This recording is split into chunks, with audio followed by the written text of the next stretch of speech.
I'd like to call the regular meeting of the Simsbury Planning Commission to order, please, and to appoint Rich Cordes as the alternate for tonight.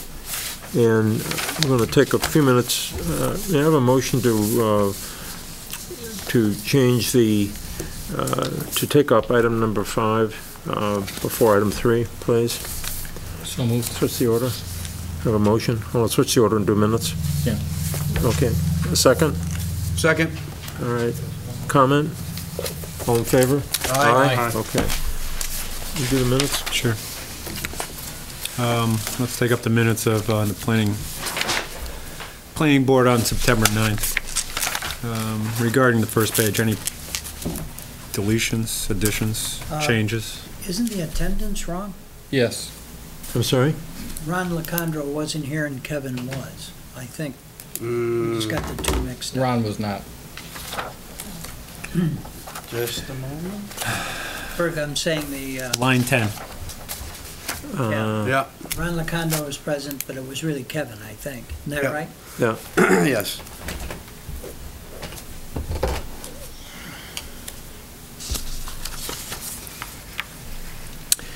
Any further changes to page 1? Yeah, Mark, on line 34, where it says Commissioner Lacandro seconded the Right. motion, I think it was Commissioner Prell. I would think so, yeah. I'm pretty sure. I think Ron is a alternate, isn't he? He is. Yes, he is. Right, so we said there was no need to seat alternates up Yep. on the top. That's true. Any further changes on page 1? Page 2?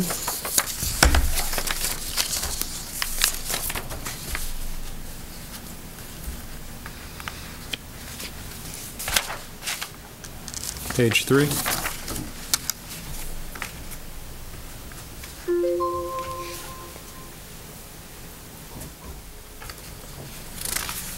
I had a question. Line 122. Was it really 39%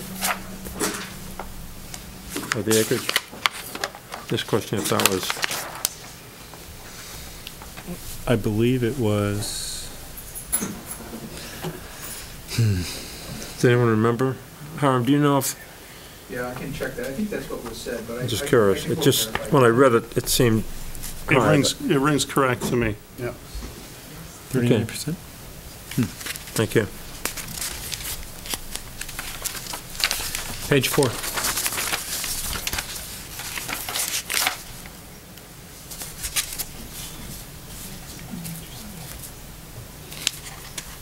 Any changes to page 5? Yeah, line 220,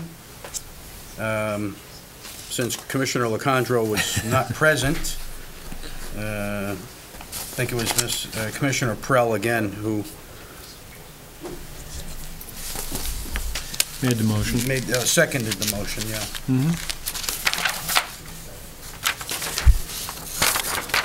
Okay. Do I hear a motion improving the minutes? No, 229.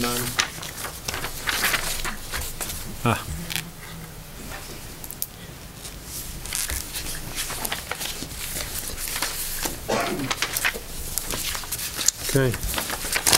Hear a motion to approve the minutes? Motion to approve the minutes as amended. Seconded?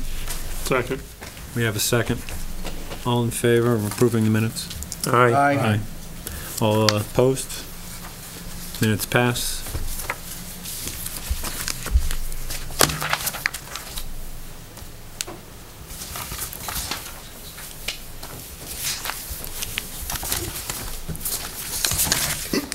Ready to go? We're ready to go. All right. We're on item 3, discussion and possible action. CGS 8-3A, referral of zoning application of number 14-37 of Robin Messier Pearson Esquire for K&K Developers, Inc., applicant Infinity 4 LLC, owner, for a zone change from I-1 to I-1 and PAD on the property located at 34 Hot Meadow Street, map E18, block 117, lot 001, zone I-1. This is continued from 9/9. Thank you. Good to be here again. My name is Chris Ferrero with Fuss & O'Neill. I'm one of the many team members on the K&K Garden Homes and Infinity 4 LLC project here. And we're back here tonight for, I think, a couple of reasons. One is to review what we feel to be the basis of the referral that comes out of this agency, which is how or how not our plan has conformed with the plan of conservation and development, and furthermore, to hopefully clarify and answer some of the questions that you folks had last time. Again, with respect to the conformance to the POCD, Hiram just handed me CROG's, the Capital Regional Council of Governments review of this application. CROG reviews zone changes adjacent to municipalities, and this is actually a glowingly positive response. And I don't know, Hiram, if they have that in their package at this point. You do. Okay. We always get it before you. Story of my career. Quote unquote, no apparent conflict with regional plans and policies or the concerns of neighboring towns. As shown on the land use policy map, the site is within a higher intensity development area, which includes downtown's major business corridors, urbanized neighborhoods, village centers, and mixed-use development with multifamily housing and retail. So I'm not going to obviously read the whole thing, but clearly CROG, as a regional planning agency, thinks that this is an appropriate application and conforms with the Plan of Conservation and Development, as well as with the regional, or rather the statewide Plan of Conservation and Development. So again, just a brief overview. I won't go through all of this tonight. I hope to get into the substantive issues rather than talk about this entire presentation again. But we are talking about 2 parcels of land totaling approximately 60 acres. We are we have applied for a PAD zone. The definition of that application is to encourage proposals of mixed use and other attractive, innovative developments in certain non-residential zones as guided by the 2007 POCD. I introduced the design team before, but what I didn't do before and what I'll do now is show you some of Garden Homes' work. I did mention that Garden Homes has been around since the 1950s. They've developed over 40,000 apartments, 40,000 condominiums, and when I started, frankly, digging into some of their work in the Northeast in particular, even though they're a national company, what struck me was the variety of density. So clearly, excuse me, let me get my pointer.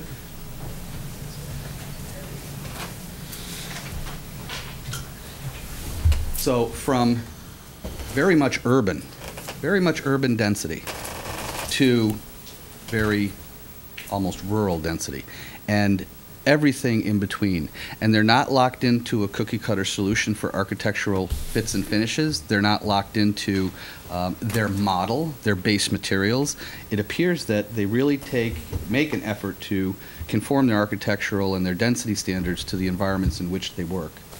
Again, you start to see the differences in texture, the differences in scale, and what I'd like to point out as well, obviously not architecture, it is amazing how immaculate these properties are. They manage and maintain probably in perpetuity the number, they have in their portfolio this number of apartment units, and it's in their best interest, and they do maintain these impeccably.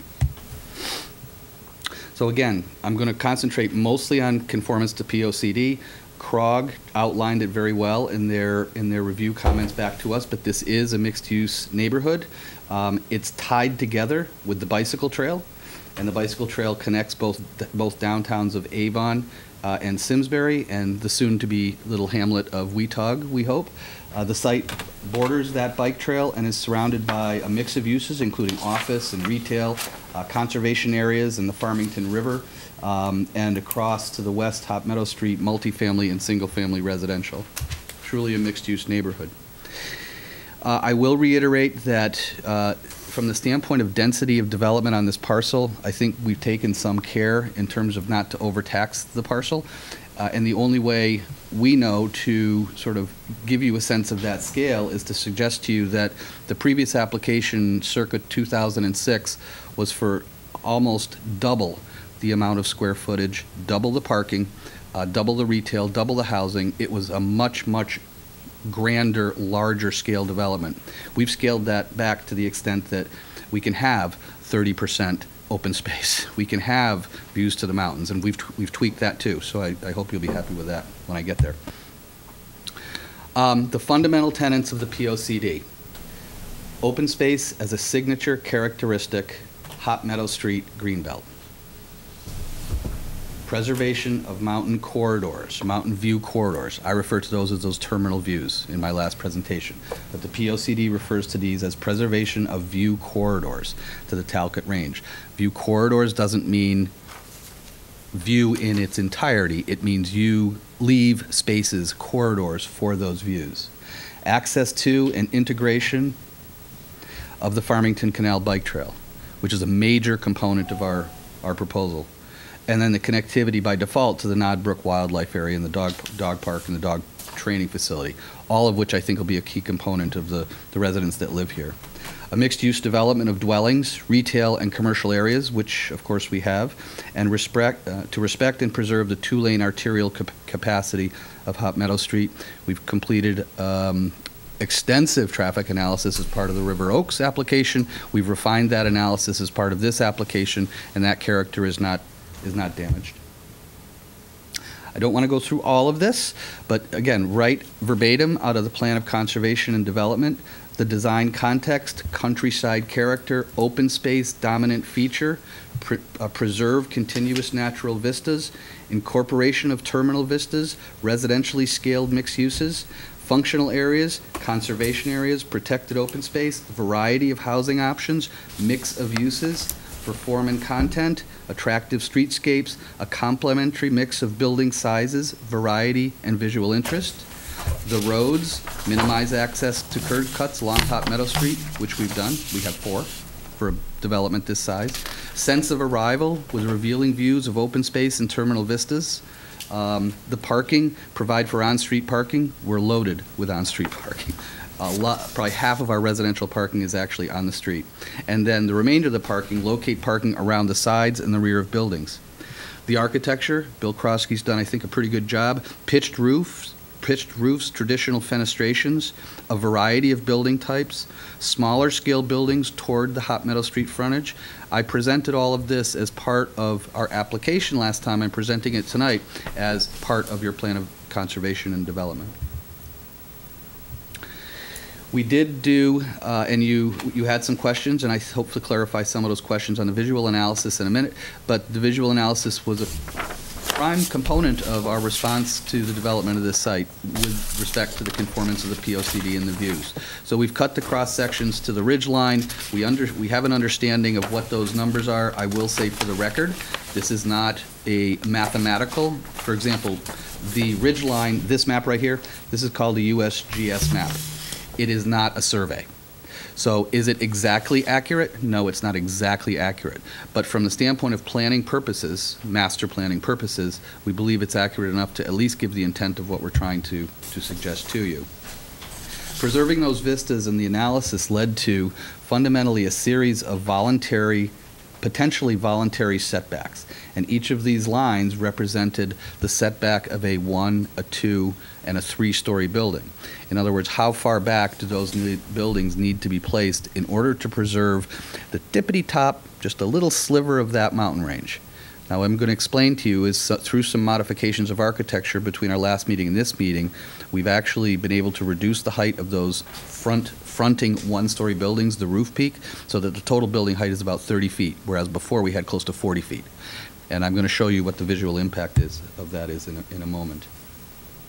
So the development diagram kind of puts all of that together. It talks about maintaining the ridgeline views, the interconnected open spaces, decreasing density and building height from east to west, which is somewhat counterintuitive, the orientation of the bike trail, all of which is consistent with the tenets of the POCD, the PAD zone, and with smart growth principles.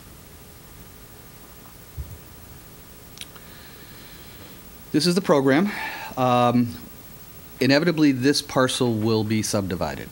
If we're successful as part of our zone change application. The zone change application will soon be followed by a site plan application, and that site plan application will be accompanied by default with a subdivision application. Now, there's some implications with open space, and there were some questions about open space and how that open space relates to the subdivision regulations, and I'll address that in a moment. But just to reiterate some of this, again, half the size of the River Oaks development. Parcel 1A is in the upper left-hand corner of the site. That's about 51,000 square feet of mixed use. 2-story buildings, because you can't see the mountains there anyway because of the vegetation. Parcel 1B is, Parcel 1B is the residential piece, and that's 181 units, and that is comprised of a mix of townhouse units, which are in the front, and the taller sort of 3-story apartment units that are in the back. The remaining parcel, Parcel 2, is comprised of the existing CLMP facility, as well as approximately 91,000 square feet of mix of uses in this area here. Now, this line we added since the last go-round. It's very probable, I think that I mentioned, that as future development comes in, they will begin to develop these pieces of land, but inevitably a subdivision line will probably be added at this location, and we may even decide to add that as part of the subdivision application at the time we come in, hopefully after we get this pad zone change approved. So 20% open space. Your subdivision regulations indicate that you have the ability to ask the applicant for 20% open space. You also have the option to take it in fee simple, to take it in conservation easement, to take it however you want it, take it in fee of lieu of open space. What I thought might be helpful here is we have 39% of our site is being designated as open space. So when we come in for an application, a subdivision application, we're coming in for a subdivision application of the 60-acre parcel. So within that 60-acre parcel, we need to show you, the Planning Commission, that we have 20% open space that meets the criteria should you decide to ask for it, should you decide to accept it, should the town decide to accept it in fee simple. That doesn't seem to be the trend lately, but however that works. So these areas are fungible. They can change, but I just wanted to give you a sense of the magnitude of these spaces. Those black lines represent the 20% open space requirement that is required to at least be available in your subdivision regulations.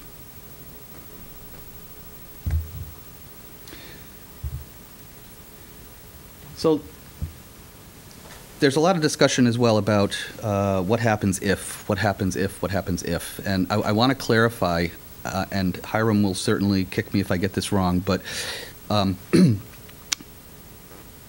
what if the commercial areas never get developed? Could this all be residential in the future? And the answer is fundamentally no. So what this pad is, the pad application is basically securing the future of this property from a density, character, and scale standpoint. Fundamental deviations from what is established and approved as part of this application, this master development plan, which you're looking at now, any fundamental changes from that, deviations, would have to go back through the entire zone change process. And that's substantive. So in our opinion, this property isn't about residential. It isn't about commercial and mixed use. It's about all of it. It's about all of it tied together. All of this works as a consistent whole. There's interconnectivity pedestrian-wise, vehicular, open spaces are all interconnected. This is designed all to work together. The fact that there is an applicant, there is an interested party to build the residential component is we see it as a positive, and we'll submit some documentation that supports that from a third-party review that we've had done. But that starts the ball rolling. That is not this will happen. Will it happen tomorrow? Probably not tomorrow. Will it happen next year? Maybe pieces of it will happen next year. Will it be done in 5 to 10 years? Personally, I think absolutely. So we're going to pass out a document from CBRE, CB Richard Ellis, that basically did a third-party review of the appropriateness of what we're proposing and how quickly and effectively that might be absorbed, and in effect, based on their market knowledge, which is extensive, what potential uses could go there. Fundamentally, they found exactly the same as our marketing consultants, and they actually expanded the list of uses that might go there predicated on their local knowledge.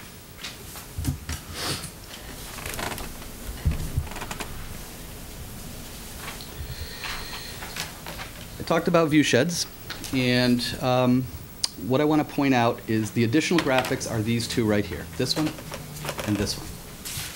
So we went back and looked a little bit more carefully at this relationship. Hot Meadow Street is right here. My battery's running out, so if it fades on you.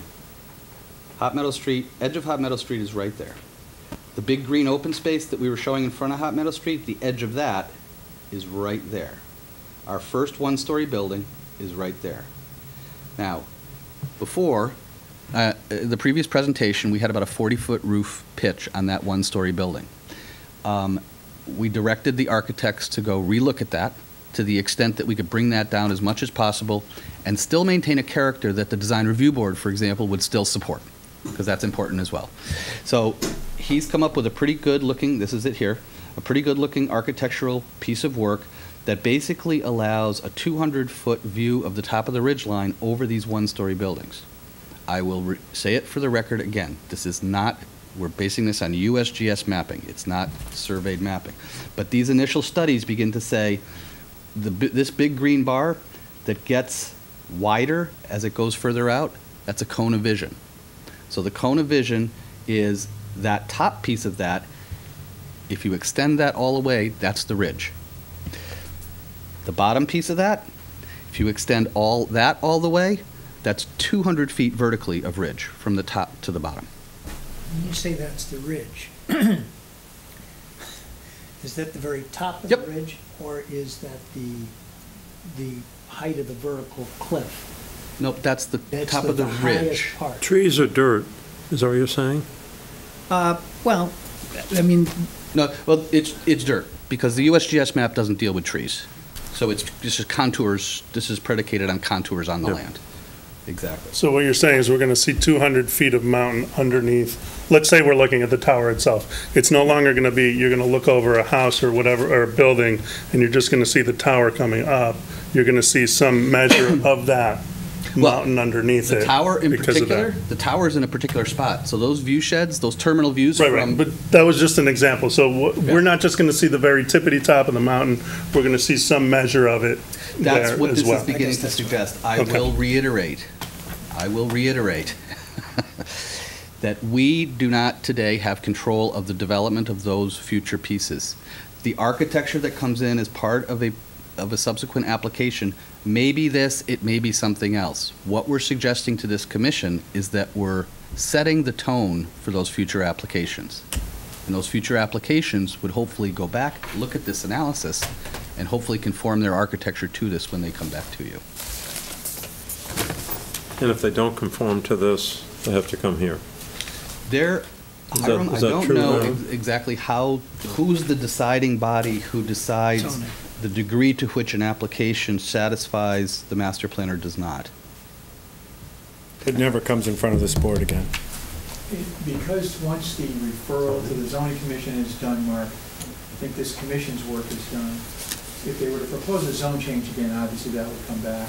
Correct. But it would clearly go to the design review board and to the zoning commission, along with all the initial analysis that was done showing how much, But it would never come back to this board.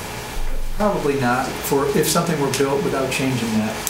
I would say this, though, too, at some point in time, depending upon how the commission acts, I would pinpoint what those elevations were on the side of the ridge, so that you know where that is. So if something came in that was intruded more into that area, that would certainly be a question that a number of people would raise, no question. But the other thing is, too, that this building is not 700 or 800 feet long, it's probably, I don't know, 100 feet long, maybe less. Yeah. So that there's a significant break. It's not going to be, at least if it were approved, it's not going to run the entire length of Hot Meadow Street, the entire length of even that lot, so. Right, and that was purposefully done so that we didn't have single monolithic buildings, so that you had the views between the buildings that were much greater than the 200 feet. But you can see the staggering of architecture, so the 1-story, 2-story, townhouses, or rather the 2-story apartments, and then finally the 3 stories, which are 800 feet in the back of the site. You see way over those.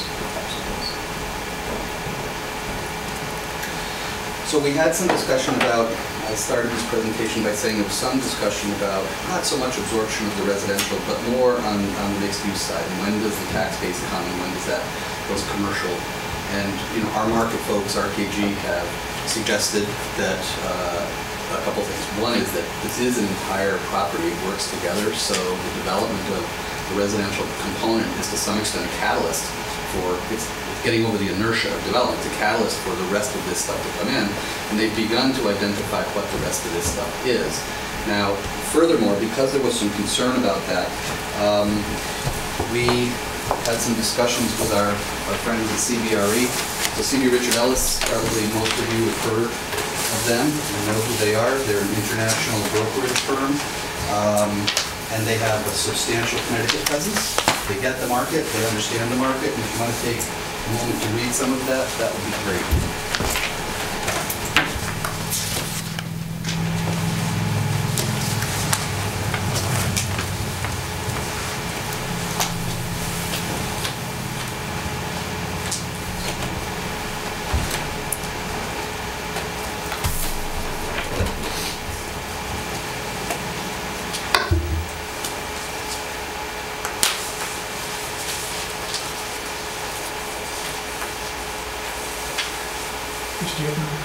I do.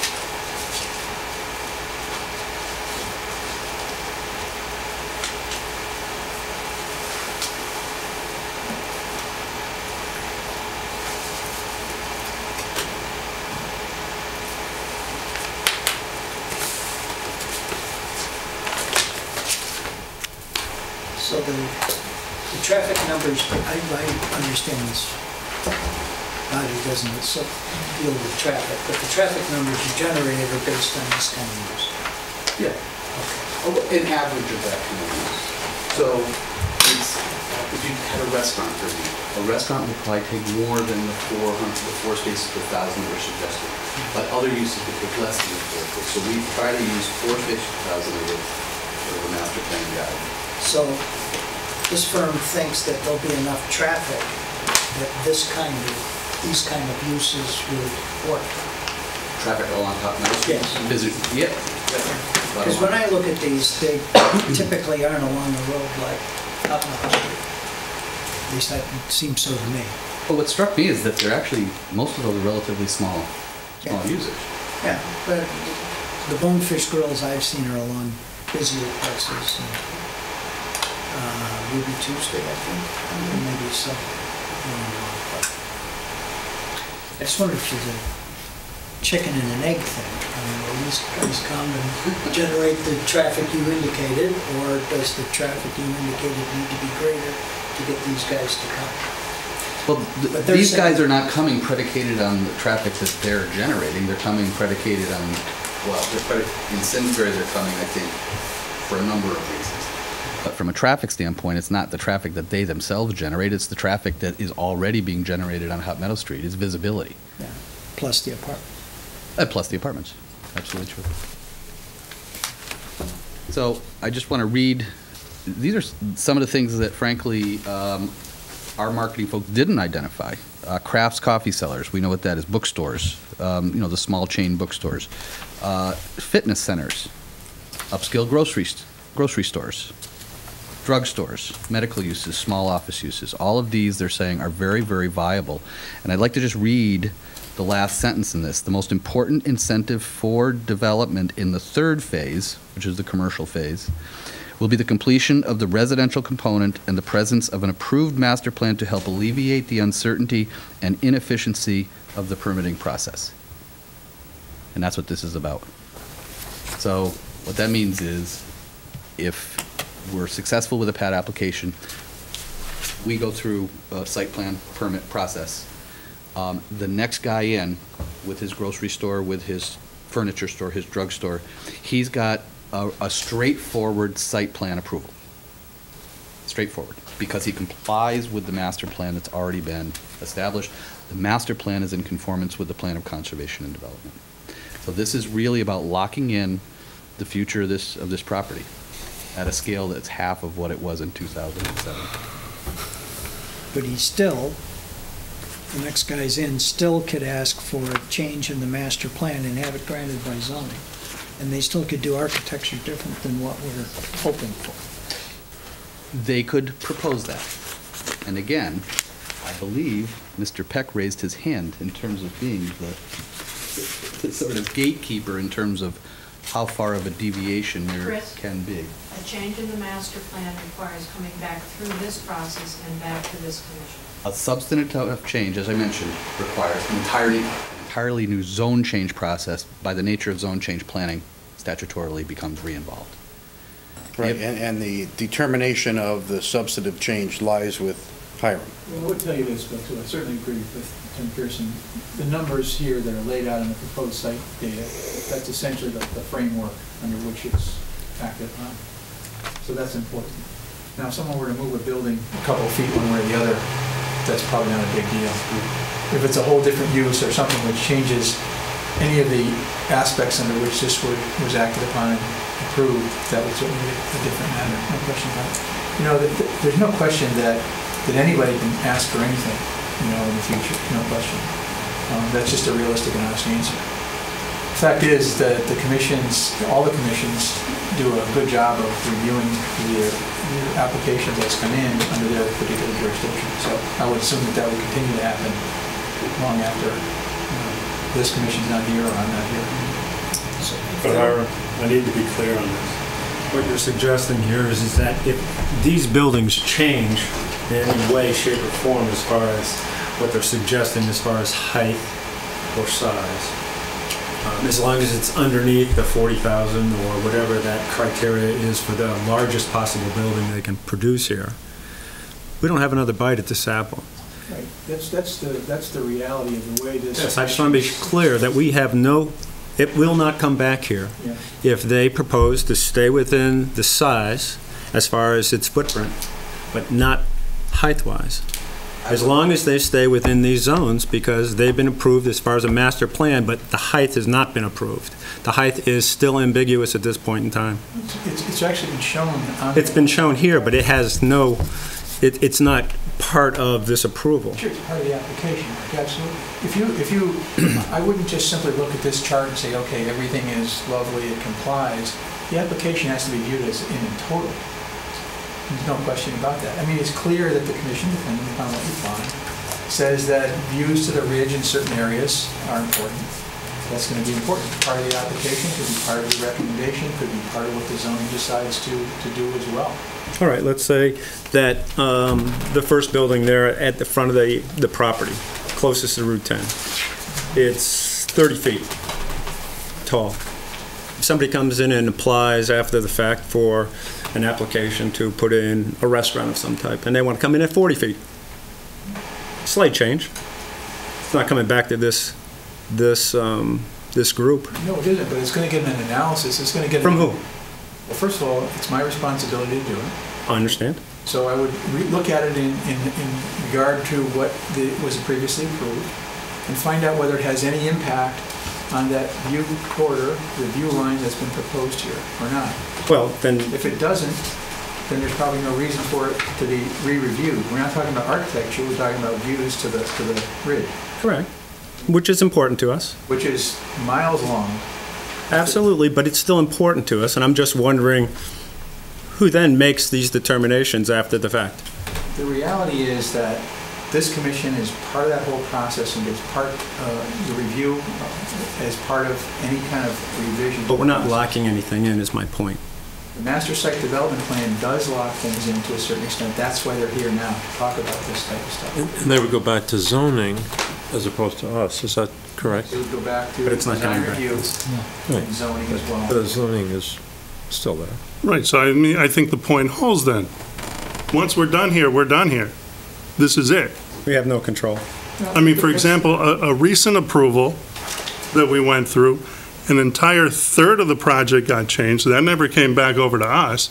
Zoning took care of that and approved it. What are you referring to? When they did the gas station down there, they didn't keep the apartment things that they had. That's just not true, which I. Okay, I'm sorry. It got approved exactly as you saw. Okay, I'm sorry, that's not what I was told, but I fine. know that, and that's not correct. So I might- what kind of a major change, at what point when this goes, if it's before zoning and they're asking for a change, at what point does it get approved by zoning, period? And at what point does it get kicked back to us to re-review? That's, I don't get where that line is. And I think that's what we're really talking about here. Well, again, if it's going to substantially change what has been made part of the commission's action going forward, whether if the commission says, we're particularly concerned about views to the ridge. Now, I assume you don't mean that there would be no area upon which you can see a building. But I think what the applicant has said here, and I'm certainly not here to make their argument for them, is that in that particular area, I'm just trying to be clear, I don't. No, that's fine. Go back to that last one, guys. If a building were proposed in front that were into that view corridor, that green bar that's lined there, and one thing that I would do also is sort of point out where that line intersects, what elevations that intersects the ridge at. I think that's what Alan's question was before. I think that's important as well. But if a building came in that was going to intersect that, whether it's with a cupola or whether it's another whole story, whatever it happens to be, I mean, that's going to get an extensive review, not only by the zoning commission, because this is going to be part of what they see as well. Not going to change between here and when it gets to the zoning commission, should it go that way. So it's going to have to be reviewed based upon what this commission recommends, what the zoning commission ultimately approves. Let me put it back in the simplest terms. If this is approved as a PAD, and these parcels are approved as is, this is the last time we'll see it. The subdivision parcels? Yes. You would see that subdivision, you're going to see that again. With one exception, the If dotted they line choose that to Chris subdivide it. referred to, Like- the dotted line that Chris referred to, if that line's going to be drawn, because it's That would be subdivision, they considered. come back to us, is that correct? That would be the Back to you only as a reason. subdivision application, correct.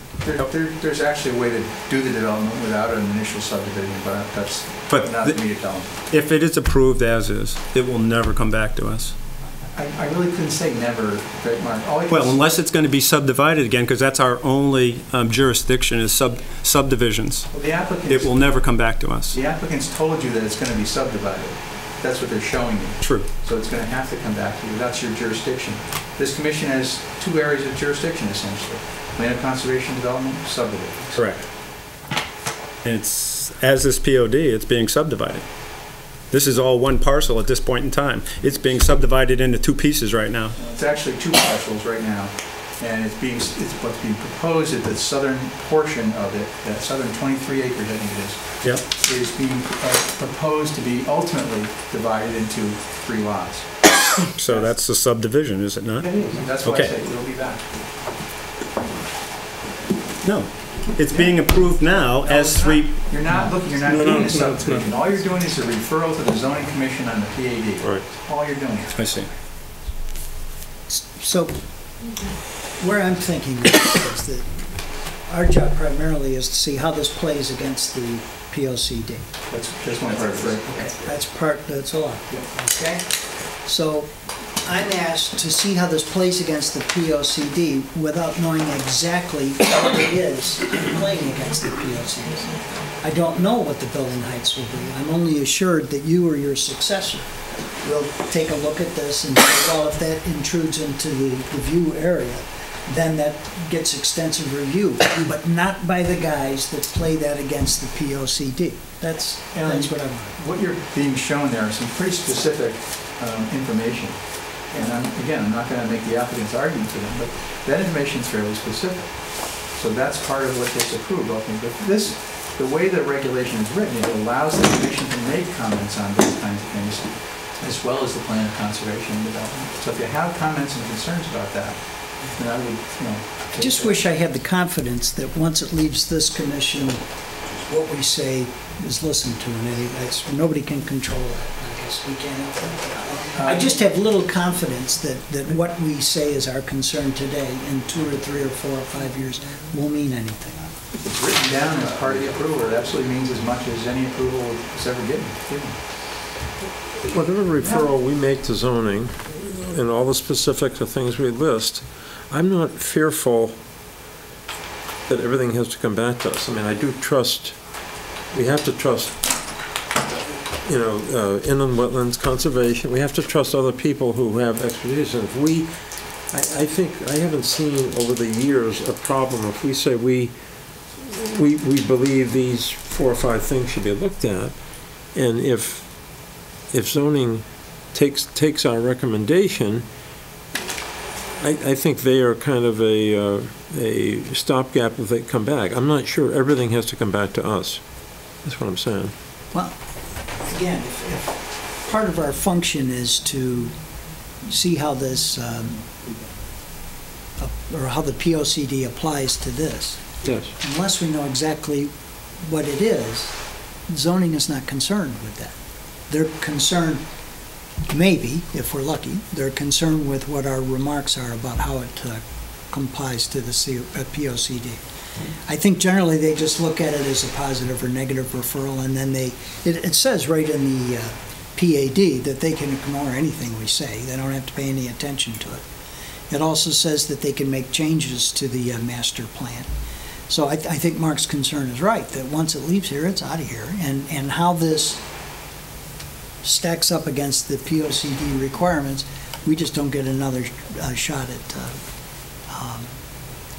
dealing with that. So now, I mean, now, just to insert a comment, now is a time that you have the comments, a portion of the POCD which pertains to this particular area. If you have specific comments, make them, whether they're positive or negative. I'm not trying to tell you what to say, but make them. I would tell you that all the commissions, as far as I know, all the ones that I service, take responsible comments seriously. Now, I can't say that every single comment that every commission's ever made has been taken seriously, but those comments tend to go extremely far in one direction or another. And what the commissions typically try to do is try to find out where that good compromise middle ground is. So if people want to make extreme comments and say, grass can't be more than 2.5 inches tall, then the commission's probably going to ignore that. If they say something like, we think that as part of this application, as part of the presentation, as part of our recommendation, that views to the bridge are really important, and we recommend strongly that those views be plugged into any further approval, should it go that way.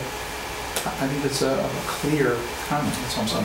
When I see other commissions at work, when they reference what happens at conservation or here, it gets boiled down into 1 or 2 sentences. They send you a positive or negative referral, or conservation passed it, and there's not much else said, which I think is kind of a problem. I think Well, they're not going to reinvent the wheel. They're not going to rehear wetlands at the zoning commission. They're not going to but rehear. they could get a written explanation as to the reason for the vote. They get the entire minutes, entirely. And we assume that that's read. Okay. Excuse me, but I take that personally. They get the entire minutes. I didn't It's say part of they their didn't get the package. entire. What I said was I assume that they're read. I have no control over that. All I can do is give them. I stand by what I said. I assume that they're read. May I just interject one element here? My name is Robin Pearson. I'm counsel to the applicant. I think you have to keep in mind the process that we're going through and the role that this commission plays in that process. You have an adopted PAD regulation, which of course you folks had input on when it was adopted. You reviewed that regulation. It went forward, and it envisioned a scheme for allowing a very comprehensive, thought-out master plan to be in place only after you've had a chance to review it and make sure, and your role in that process is to make sure that it has been designed to specifically be in line with what your plan of conservation and development says. And you review reviewed the regulation is now in place. Your role as part of the process that you participated in adopting is now for you to look at that master plan and see if it conforms to the POCD. If that PAD process or opportunity was not there, this site is developed for industrial uses. Anybody could come in and develop this site for allowed industrial uses without ever coming back to you. So you have more input with this process than you would otherwise, plus you already know, because we've shown that these are going to be developed in parcels. Specifically, you know for sure that Garden Homes is going to go ahead if this is approved. You're going to see the subdivision application also. This is a very comprehensive proposal that's been put Agreed. into play. Pardon me? Agreed. And it has standards that have to be reviewed, such as what you have right there on height limits. It is a master plan. There may be some changes within that, but if any applicant comes in and strays too far from this, they're going to have to come back and amend the master plan. This is very specific. And again, without this PAD process, nobody has to come to you for approval of a site plan application or a special permit application under the existing zoning. That's all handled by zoning. You have more control with this than you do without this. It would be easier if the residential and the commercial component were both submitted at the same time. Then we'd know exactly what it is. We'd have both sides here, everybody involved, and this is exactly what. Well, they are submitted to the extent that the master plan addresses both concepts. And when you approve the master plan, you're saying this area is going to be commercial. You're deciding density, number of parking spaces. You're deciding scale of buildings and general uses, whether it's going to be a restaurant or a grocery store or a law office, we don't know for sure. But the scale is controlled by this master plan, much more so than you have under the existing zone. The intent of the PAD was to take a otherwise undevelopable portion of land and craft an agreeable plan to use that property, okay?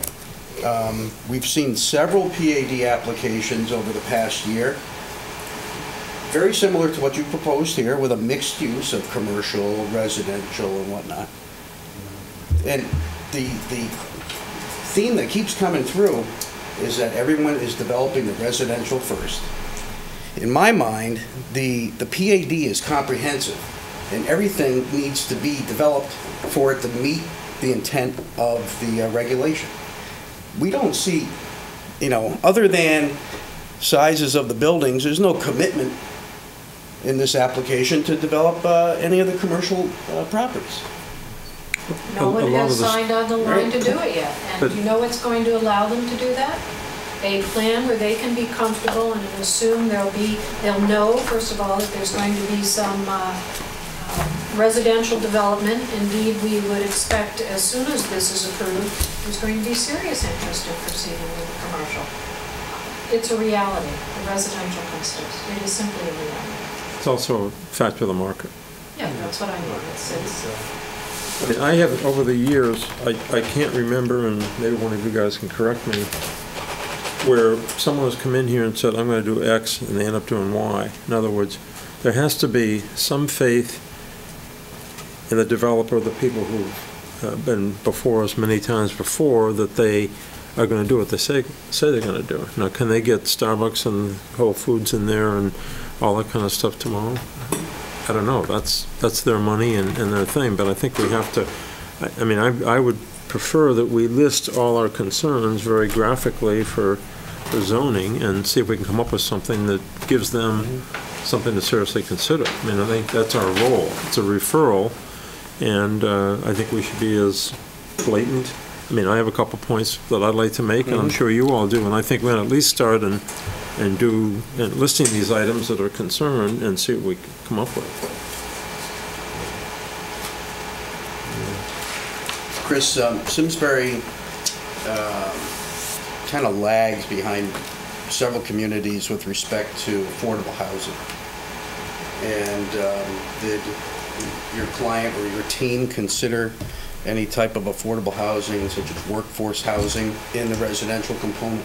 We haven't considered it as part of this application. Is that something that you would, I mean, we have like many towns, we have a deficit in that area. And whether we're looking at 10 or 15 or 20% or something like that, is that something that could be discussed? It's something have you that we discussed wouldn't it? want to commit to in this meeting, I would say. It's something that maybe we could discuss further, but there would be, as far as I'm concerned, no commitments at this time for that.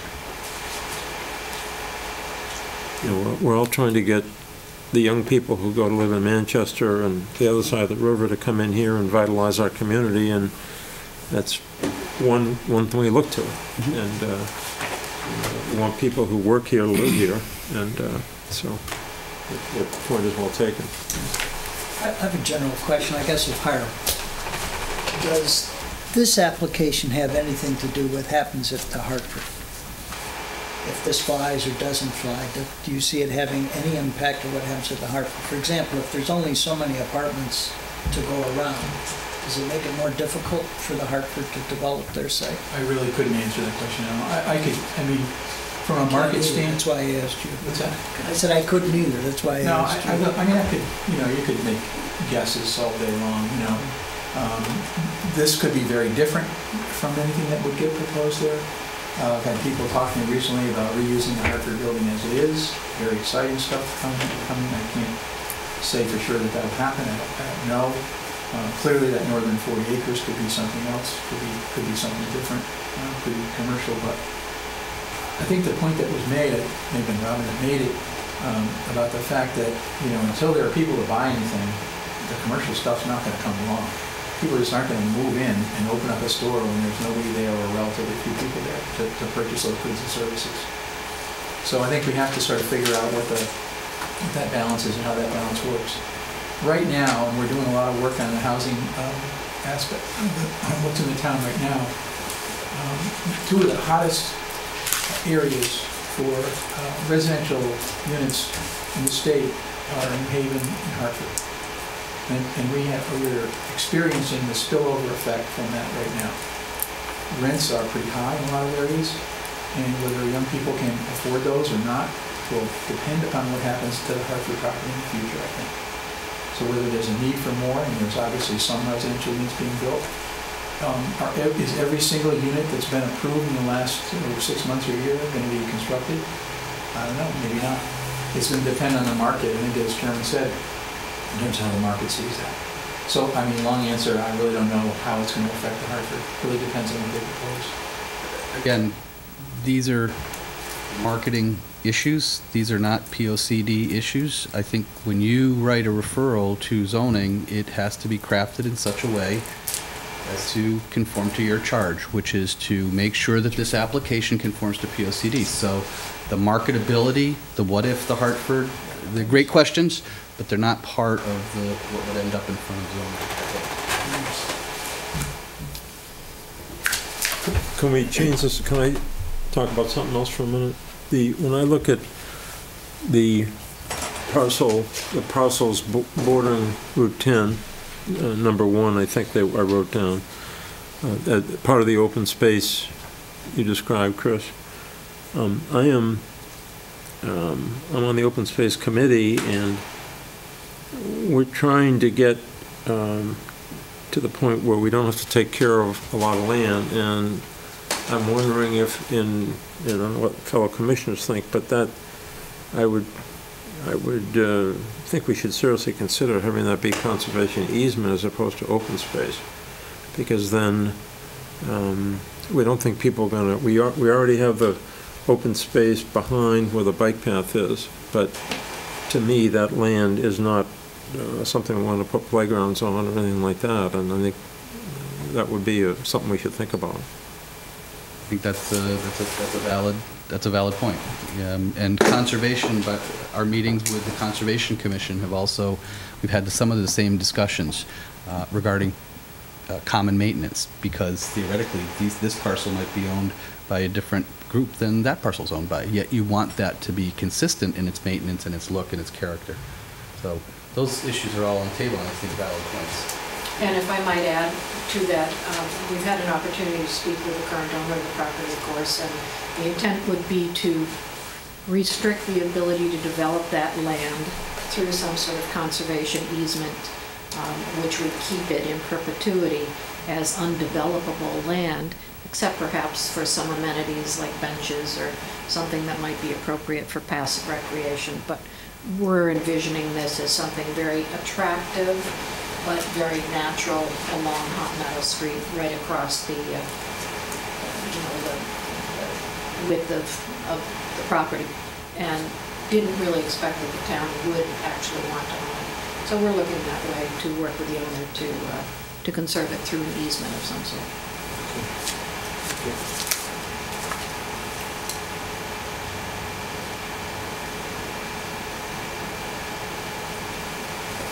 Comments, other subjects? Do you have anything to? I've been listening to what folks have to say. I guess my main concern is that we haven't used any survey for the sightlines, which is my main concern here specifically. That, we're going by the geological maps, and I understand, it's the first bite of the apple, but if we don't say here, I think in our referral, we want to see a specific amount of the mountain, not just a ridge line. I think we're going to limit our ability to detect that, which is in the POCD. Could I clarify that a little bit? I did a lot of work in my undergraduate stuff, actually, with geological maps and topographical maps as well. Chris, I'm sure, has as well. The elevations are not, they're not just flyers that are out there. They're within one contour plus or minus, so that's what it is. If that's a concern that the commission has, and there's some particular elevation that you want to recommend, I think that could certainly be locked into a recommendation as well.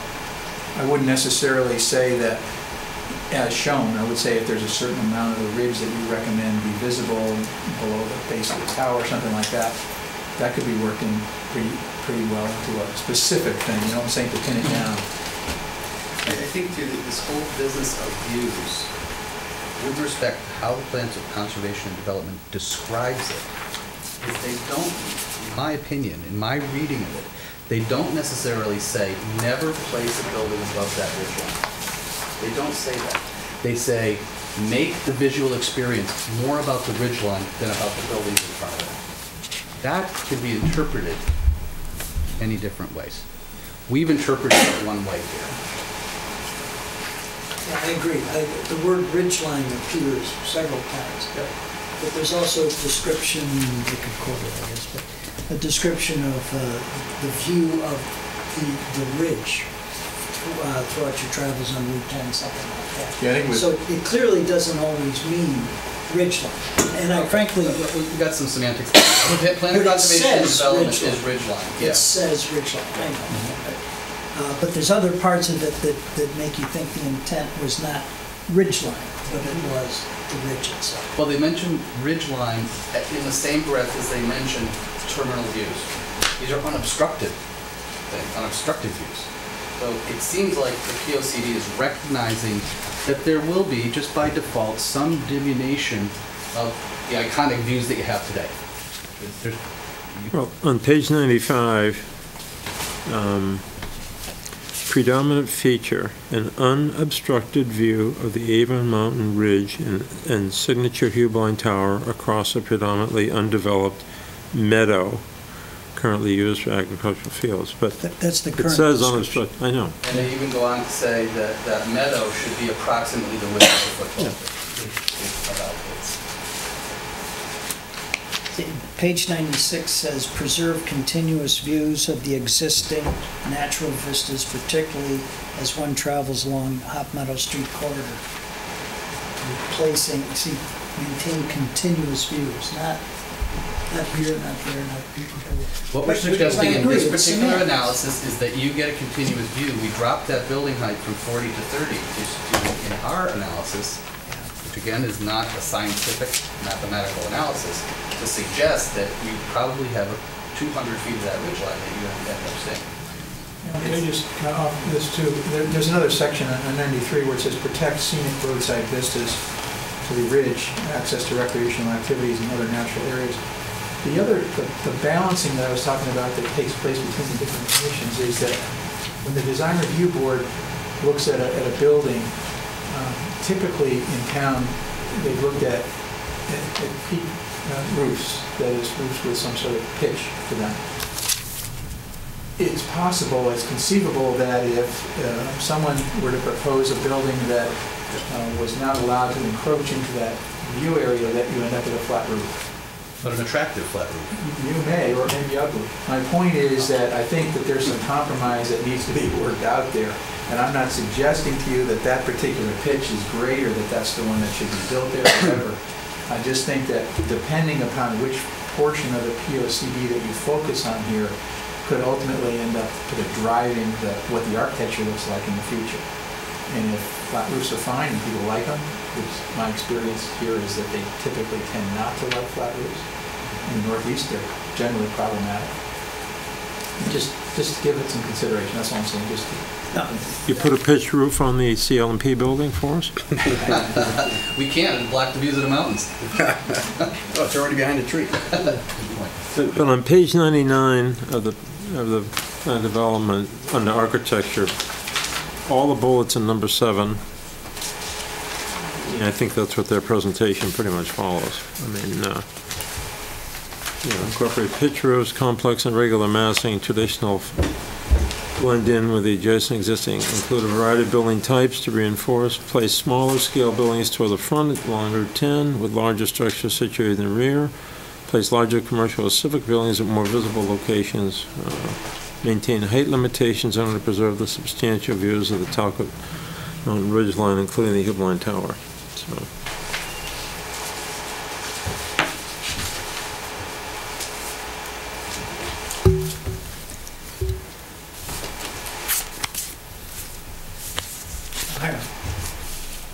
Somebody proposes a building that's 20 feet higher than the master plan says. That a substantial change? Yeah. It is. I'm going to be kind of a jerk about this. 10 feet? Yeah, could be. Really, it's going to depend.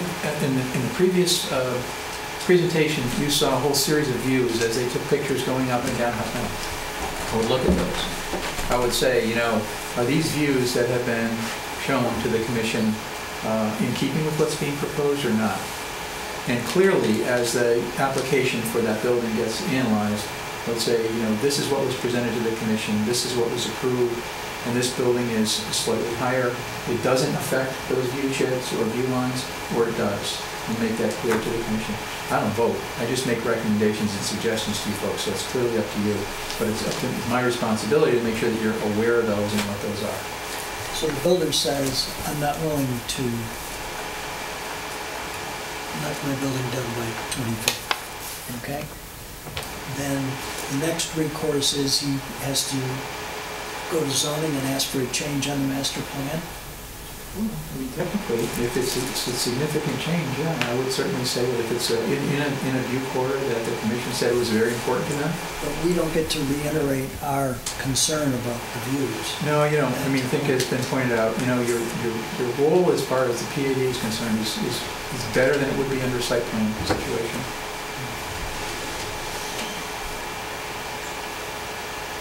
Do you think it's possible to identify a contour and say that it's our feeling that a substantial view of Talcott Mountain would be X feet and higher? I wish that number were in the POCD, but it's not. I do too. I wish it didn't say ridgeline, but it did. Yeah, but it says it. I think what I was trying to point out before, it says a variety of things. It talks about views, it talks about vistas, in some areas it's consistent, in some areas it's split up.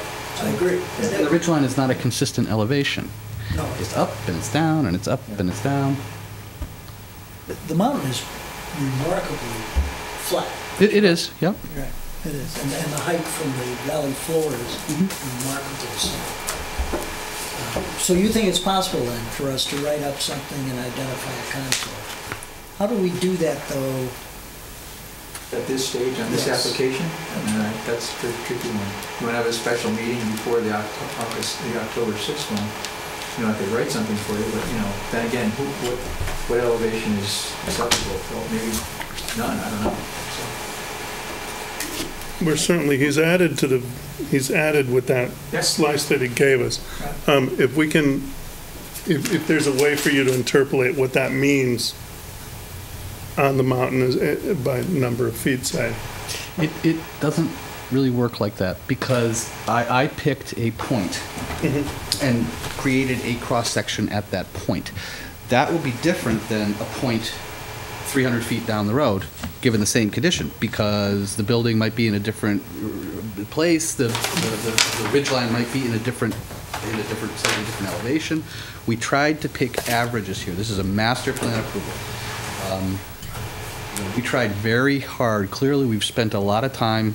We understood the visual issues that you folks care about, and we tried to craft a balanced solution, a solution that would not negate tax base and development, but that could be accomplished and still hopefully maintain some of the characteristics that your plan of conservation and development exhibits with respect to the views.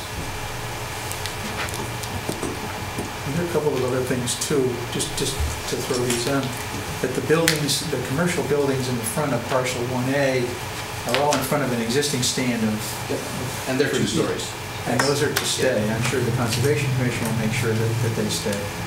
So that the worst case scenario that was shown with that particular view line there, you'd be even hard pressed to get to that because those buildings you couldn't see through those buildings and through those trees. They're just going to be blocked anyway.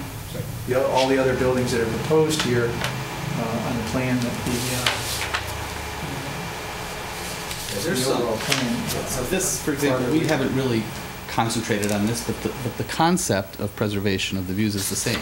So even though this is a 39,000 square foot building, because it's 39,000 square feet, it'll have a flat roof. But you know what? It's going to be taller too. So it's going to be a tall flat roof, like a grocery store.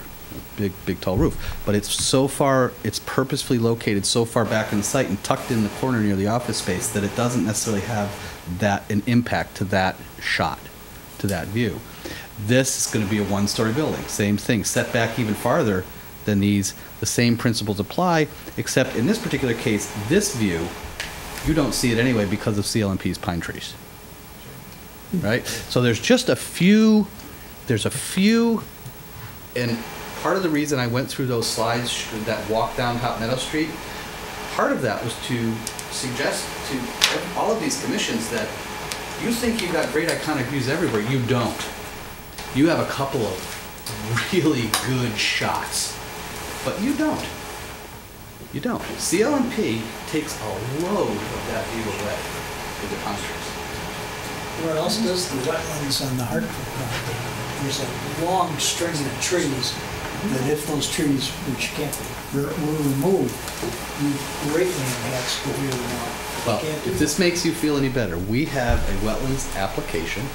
We're going to go through a wetlands public hearing for an impact at a conceptual level.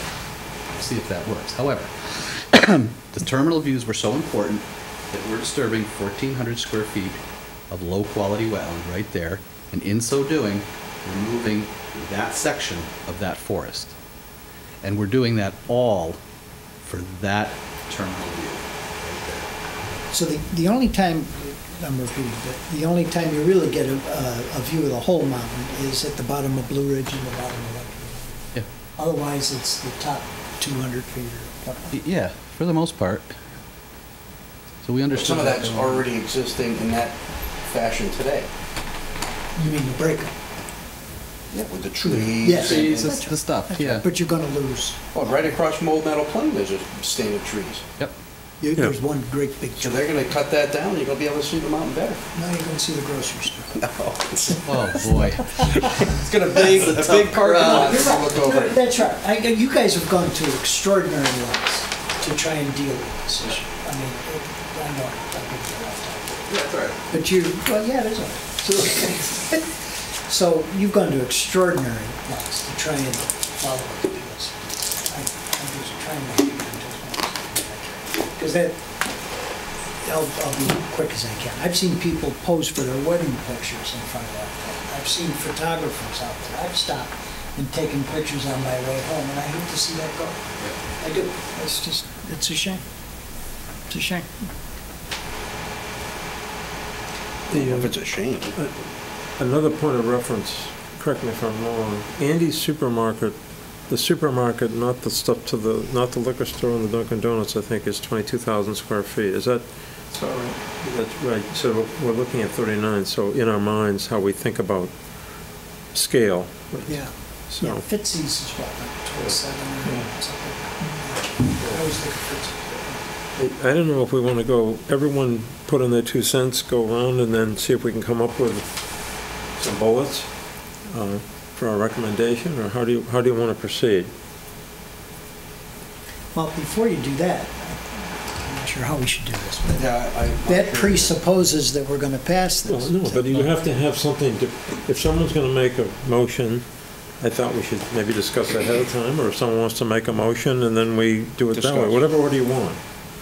But I want to make sure everybody has their input and we come up with a concise, these are what we're strongly recommending, should- or not recommending. We should input first before we make any proposals, because we should bring all of our views That's to what I the thought. table before any proposals are made, so that we may influence one way or the other. But that could happen after a motion is made and you have your discussion. Absolutely. Correct.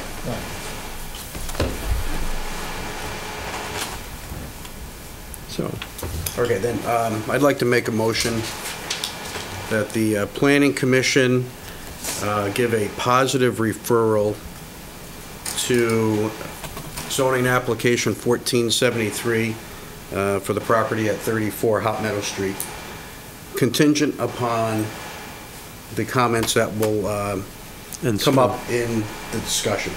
So we'll amend the motion after our discussion is done. Anyone like to second the motion? I'll second. All right. I guess we should start, Bob, why don't we start with you and see if we can write down what you think is important, and then if we want to add to it as we go along, fine. We don't want to necessarily repeat the same thing, but if we have to come up with some items. First of all, I'd like to say the applicant put out a boatload of paper, which was a lot of information. I think it was great. It's just got to read it 3 or 4 times. It'd be a little bit nicer to have something you could mark with, so you can go back and forth. But reading it online, I found it was very comprehensive. I'm concerned about the ridgeline view. I would like to see us say something, something to the effect of approximately 200-foot line that's visible and not impeded any differently than it is already today. And that's actually on your original. There's a vista to 200 top ridge coming off the Blue Ridge. That's my major concern. I would have liked to seen the subdivision come in with the PAD, which is allowable in the PAD. Although I think overall, the application does meet the objective of the PLCD. Mark? I take exception on 2 points. One, the minor point being the setbacks. I was a member of the board when we passed this POCD, as well as you were. And our biggest concern was having, since this was a gateway to our community, have a setback consistently all along Route 10, so that ridgeline or ridge would never be obstructed because it was an iconic view and a representation of our town. I believe that placing some of these commercial spaces, especially in parcel 1A, doesn't comply with that intent. Secondly, on the PAD itself, the applicant itself made known from the very beginning, all they were concerned with was the residential section. and they could care less about the commercial side of this equation. It was going to be passed on to somebody else, and it was going to be taken care of by a third party unknown at this point in time. Now, when we passed the PAD, it was a plan of development that was comprehensive and that was complete by the applicant himself. And he's not showing us that he is complying with that. All he wants is this residential component. He may plan anything he wants to, but he has no intent of being involved in those other two pieces. And I take exception with that. Mark, is there something, a comment that we should include? No, I don't. I don't necessarily agree with the proposal or the motion to begin with. So I just want to make my feelings known as far as how I feel about this proposal in general. And you can put any comment you want, as far as I'm concerned, and I'll vote accordingly. Okay. Bill? I would like a comment to be included for the zoning commission to consider some type of workforce housing component to get Simsbury on the path to complying with the state requirements. And as far as compliance with the POCD, I think the applicant's done an exemplary job, pointed out, you know, the bullet items in the POCD that are addressed in the master plan of development. Although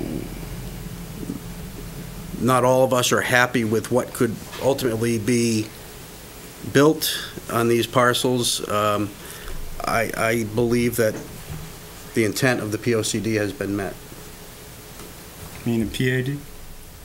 No, well, meeting the POCD with the PAD. Our purview is the POCD. And approving a PAD. A referral on an application for a PAD as it relates to the POCD.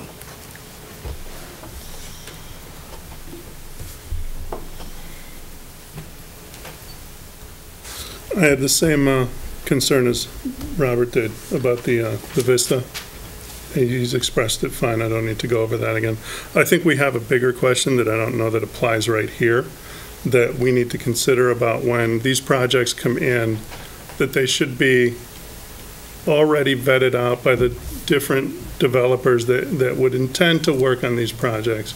So if you've got the residential piece, you have a residential developer for that, like we do here, that you've identified a partner that wants to do the commercial side of it, and that the whole system is in line to go.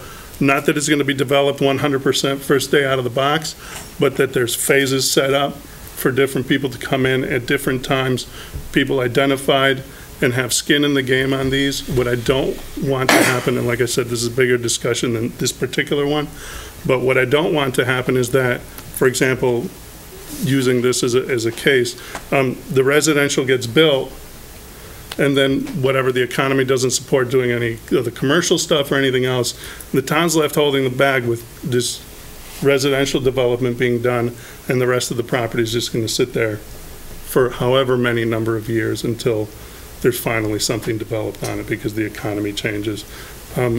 So I'm more in favor of when these come in, to have them come in as a complete package that is well thought out, phased out in the whole bit. As far as this project goes, I think it technically meets what the POCD asked for. And I don't need any more comments on that.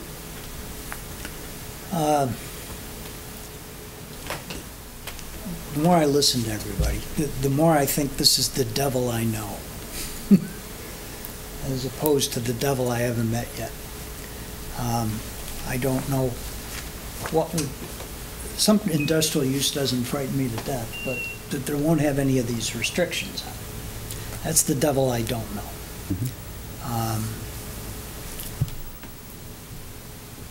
This devil is, no offense, this project is, this application is so much better than River Oaks. so much better.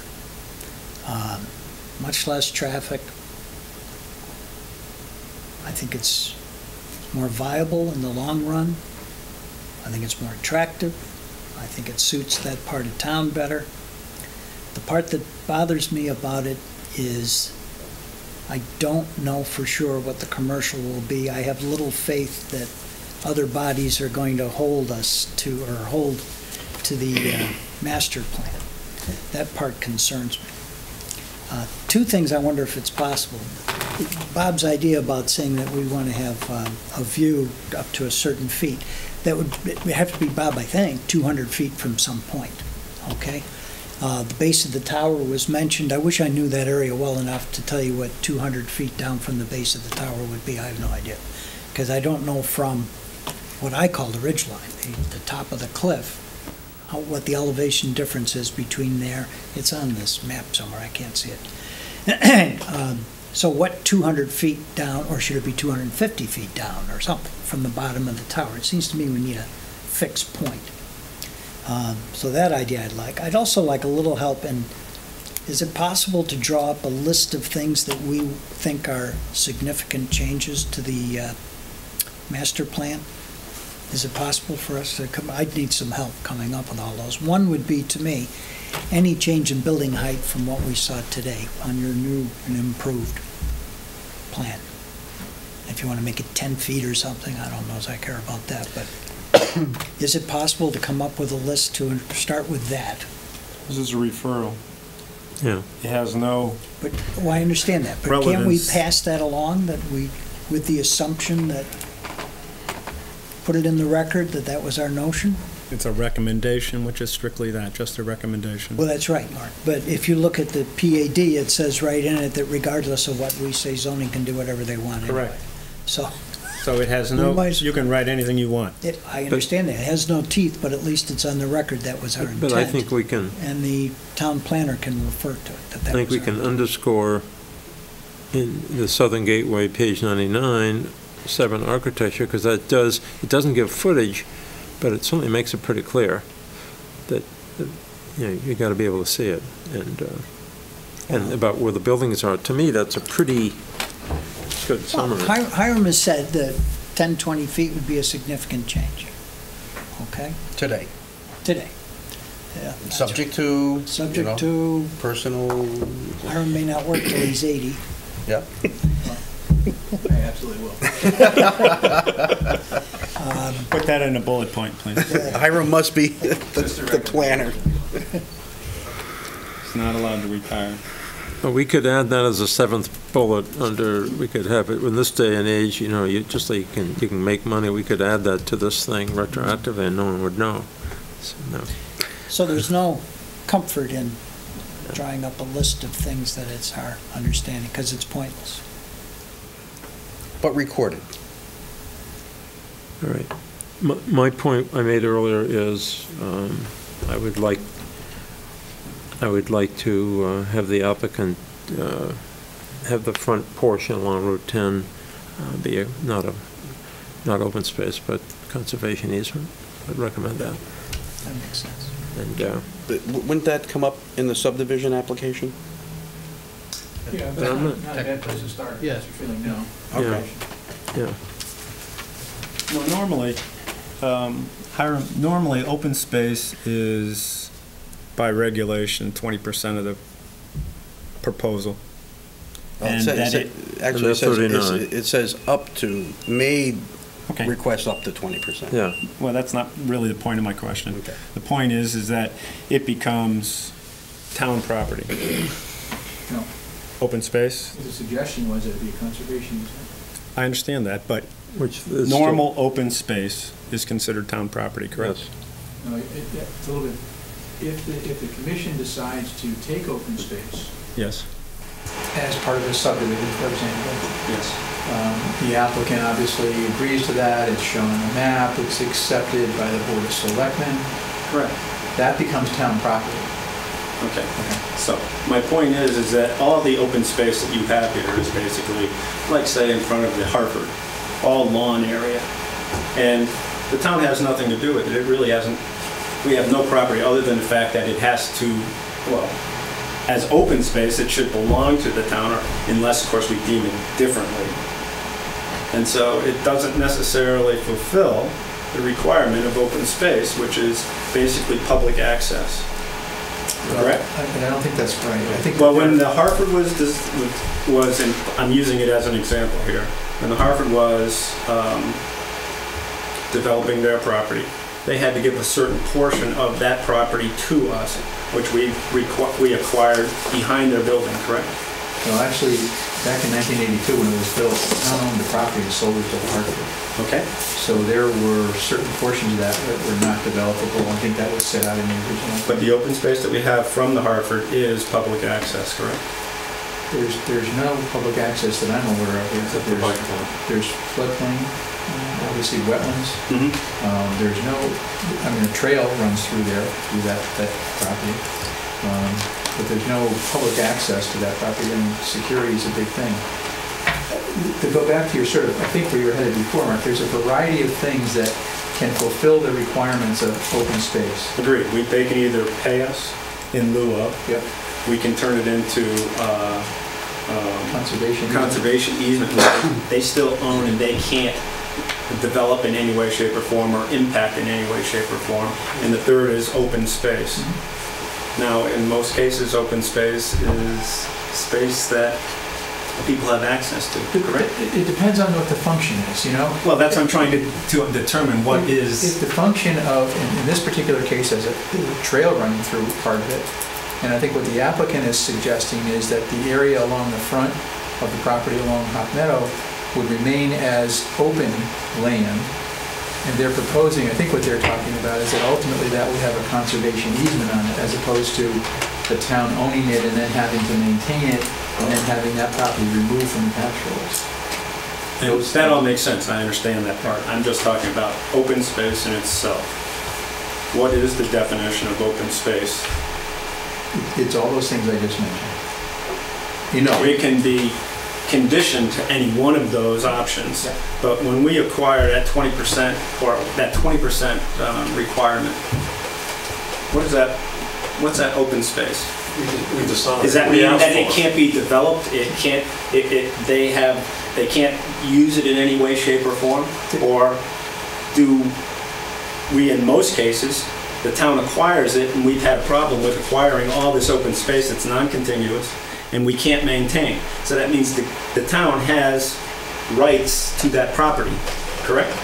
So that's what open space means. We have rights to a certain portion of that property, which means public accessibility. Now that's one portion of the definition of open space, because open space can be a variety of things. There is a type of open space that if the commission takes as part of a subdivision, it does allow public access to it. There are other portions of open space that are deeded as open space. The town may own them, but doesn't necessarily provide public access to them, because the desirability of having people walk through your backyard or walk through your side yard is sometimes it's context determinative. You know, you need to know, is it right to have this public access, or does it adjoin a park where public access is appropriate? Or does it adjoin a particularly viable wetland? So it's really a context determination. That's all the open space that I've ever seen since we've come here. It's been discussed almost every time we talk about that. So it needs to be determined in the context of what you're talking about. Right. I'm still confused as far as what open space actually is. Who owns it? What's its applications? We have open space that the town acquires and every subdivision that we have, and it belongs to the town, and it belongs to the public. But we also... And if we do it as a... conservation easement. Right. The town does not take it, but it stays open. It stays open and no one can develop it at all. That's right. That's a subdivision of open space. We do it in lieu of open space. So I'm trying to define what exactly is open space. It's all those things. In my mind, traditionally, open space is what the town maintains and can use for public access. That's my point. Okay, so that's fine. So, but the word open space is we stop there and we define, okay, do you want What open this open space, like I space just is gonna said, be. or do we want conservation easement? I had to think, well, this piece of property conservation easement, so the town doesn't, it still gets the tax money, no one can go there, Agreed. we don't have to maintain it. So Agreed. that And I had no problem with categorizing it as conservation easement. conservation easement. But that's not what's being asked here. It Yes, says it open. is. No, we're asking the applicant Yeah. to consider that instead of open space, in the way I define open Resistance to space. that idea. Does that make sense? Yes, again, Robin Pearson, absolutely no resistance to that, and if I may, I do have the subdivision regs here. I think I could clarify a couple of the open space questions very quickly. Your regulations say there are many types of open space that can be considered when you review a subdivision application. It can be open space to protect wetlands, it can be located to protect forests, agriculture, it can be connect existing open space areas, it can be suitable for recreational use, it can be left in natural undisturbed condition unless otherwise provided by the commission. You look at all kinds of things when you decide. It says land dedicated to open space shall meet one or more of the following provisions. So you can designate land when you look at a subdivision as open space that may serve one or more of those various characteristics. The question of owning it, who owns it? It's, in fact, it would be against state statute to require somebody to deed land to the town for open space. But in terms of the control of open space, your subdivision regulation says it will be either deeded to the town of Simsbury or reserved as a conservation buffer or vegetation easement, or deeded to a nonprofit conservation organization, or deeded to a homeowners organization, or just reserved as an agricultural easement for the exclusive use of crop production. So in other words, it can remain in the ownership of the owner, but protected for against any future development by a conservation easement. We're suggesting this might be the most appropriate way here. There's nothing in your regulations anywhere that says it has to be deeded to the town, or that that's necessarily the best way to do it. Never suggested that it did. I just wanted the definition of what that meant and what the applicant is suggesting that they're going to do with this open space. And that has not been determined at this point in time. All it is We're actually being asking you categorized what as you open wanna do. space. That's our role. That's your role. We're asking you to make that recommendation. Request strongly as a zoning commission that be, in my opinion, be a conservation easement. And What is important, though, as you look at this master plan and consider your recommendation, is we are setting out areas that we propose to preserve as part of the master plan as open space. We can set it up any way you want. I'm thinking, based on the feedback we've heard, and based on other discussions we've had, that it probably makes more sense, certainly along Simsbury Street, to have it placed in a conservation easement for protection against any future development. We'd certainly be willing to do that. when I look at your plan, I can't see the town going in and taking this 10 by 40 piece here that you have green and that and dealing with it. I mean, to me, Or it's maintaining. conservation. I mean, I'll respect what Hiram tells us, but I think we should let it as it is and let the owner maintain it. Okay, any other comments before we try and... Can I ask Bob a question? Yes. Your idea of 200 feet, okay? How would you put that in motion? It's our opinion that we're meeting the PLCD requirements if a minimum of 200 feet from a certain point is that what you're thinking? Yeah, I mean, to me, yeah, if they're cross sections on whatever page this is, 21, I think it is. If they're accurate, if those numbers are accurate, I'm just looking right here after I zoom in a lot. We're looking at the bottom of the tower is approximately 900 foot in elevation. Taking it down to 700 foot in elevation would give quite a vista.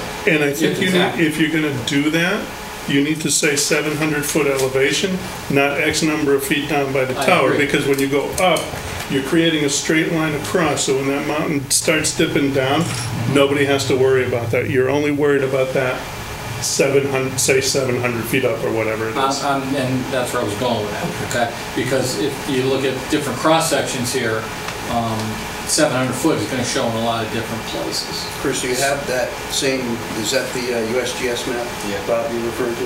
Well, the one they have with all the cross-section, yeah, well, there. This one. I mean, that one, if that's accurate, those elevations Let me see if showing I can that. zoom, I can't seem to.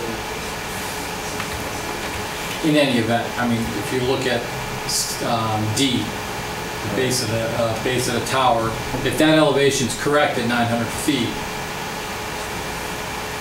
then 700 feet would be 200 feet below that. I'm not sure I like the tower, because the tower is up on the rise. Well, I'm just saying, and to Rich's point, we should think of a number like 700 feet in elevation, which goes across.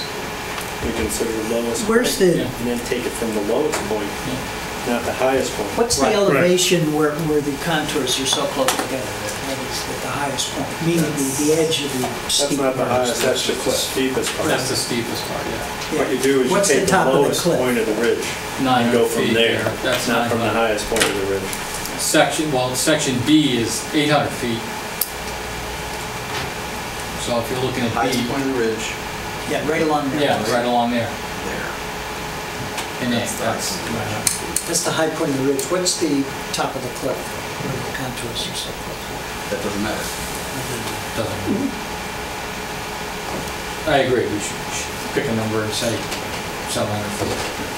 Just kind of comparison, but it's easier to say than 200 feet down. Does that change in the way we're looking at that help you a little bit, or not at I all? don't think it does. I don't Sorry. think it helps you either, frankly, the way you're It might describing not. this. A development entity will come in here and they will maybe have a building, or we're suggesting a building, so maybe that roof height will be the same.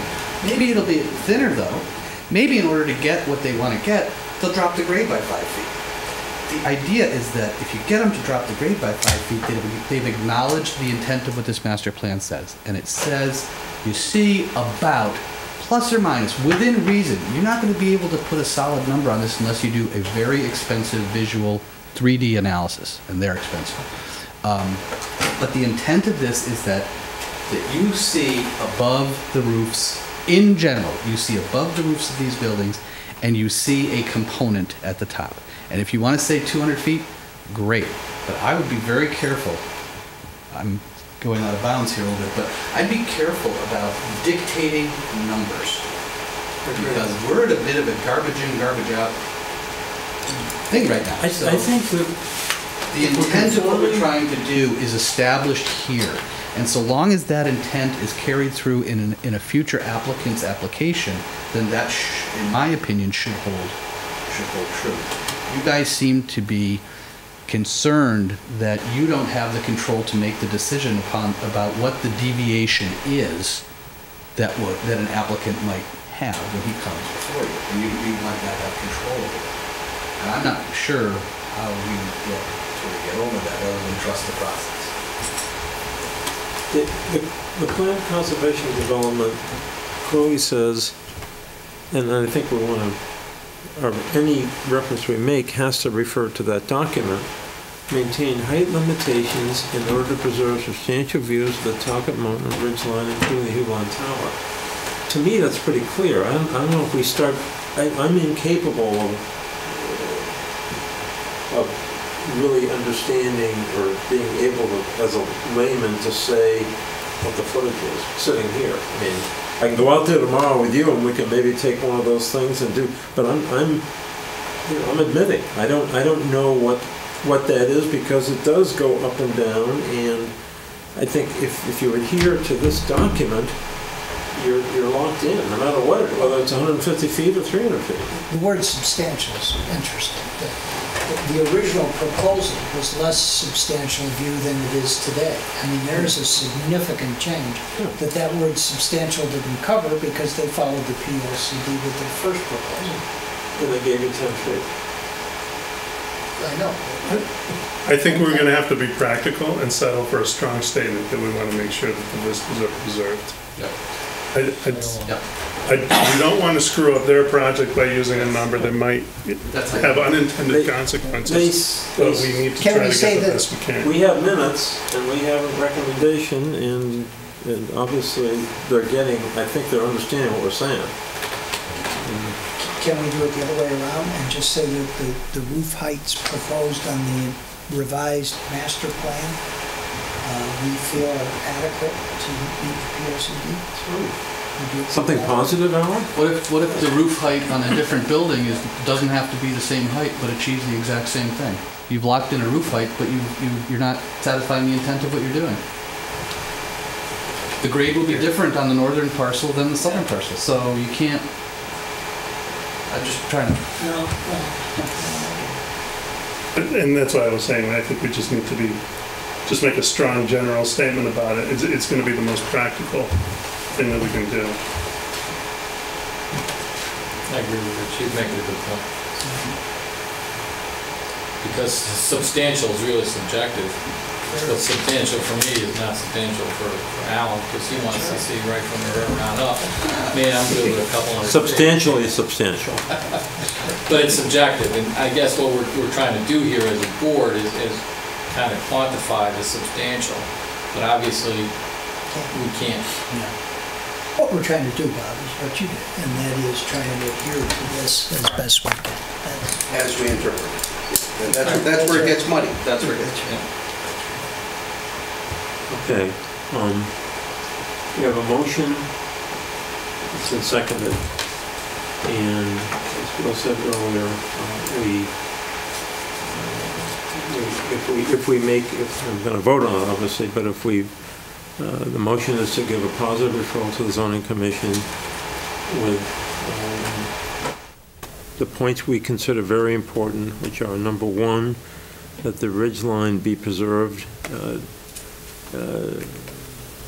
in accordance with the plan of conservation and development, and we can't emphasize enough how important the ridge line is, or to that effect. Two, Can we say is shown on the master plan? yes, and with the, and we can also say in the text with the new lowered heights of the front buildings. We would encourage the applicant to look into designating, whether it be between 10 and 20% as workforce or low-income housing. Consider that, because Simsbury needs it. And the last point I had, and you can correct me, was that we recommend that the open space portion of this be conservation easement as opposed to open space. Did I miss anything? I don't think so.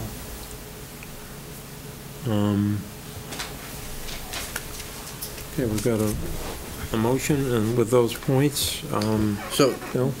will the actual referral be written by your office? Yes, and we'll attach a copy of the minutes so that the entire commission's comments are made known to them as well. So if we vote on this, we're going by what FERG has said, and we trust that you're going to transcribe it the same way. Correct, and I'll send it out to you before I send it out if you want. Sure. Happy to do that. Thank you. I just want to be clear, because this has happened to me before. No reinvention after the fact. It's going to say what you said. Okay? Fair enough. Just want to be clear. But we can't change our I believe minds. there's a video somewhere. Yeah, I think we're being filmed. Only in Ad nauseam. only in I've got trouble EDC, sleeping only now. EDC cannot be done. All right, we have a motion, seconded, and we've added the bullets that we like with our recommendation if we vote so. So I'd like to call for a vote. All in favor for the motion as amended and added to, please say aye. Aye. Opposed? Opposed. Okay. So it carries. Thank you.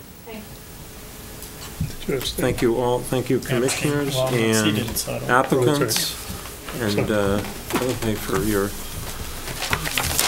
going through the. Thank you. You took a good view.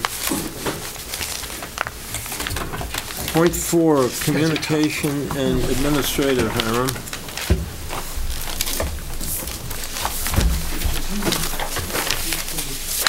What are we doing?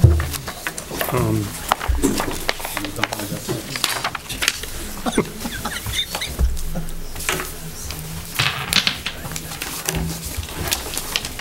we can do it. Yeah, we're just, Aaron, how do you have no icons on your desk? Got no icons.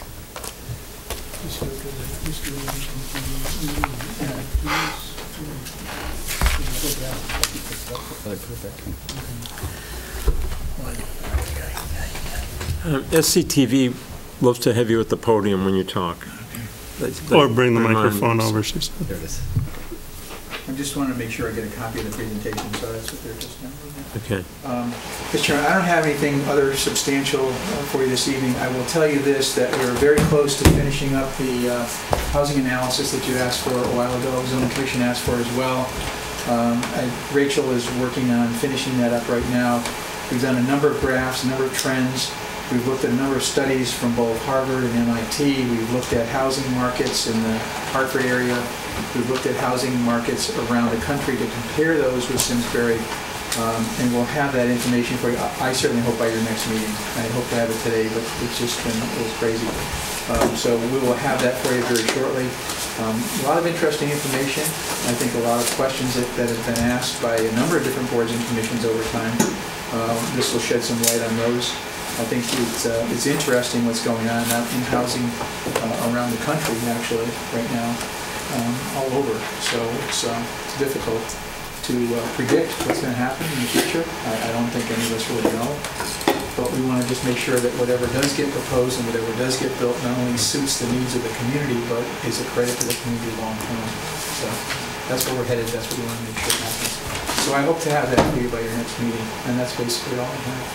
It's interesting to me tonight that 6-7 years ago, the argument was they're going to build the commercial, now we'll never see the residential.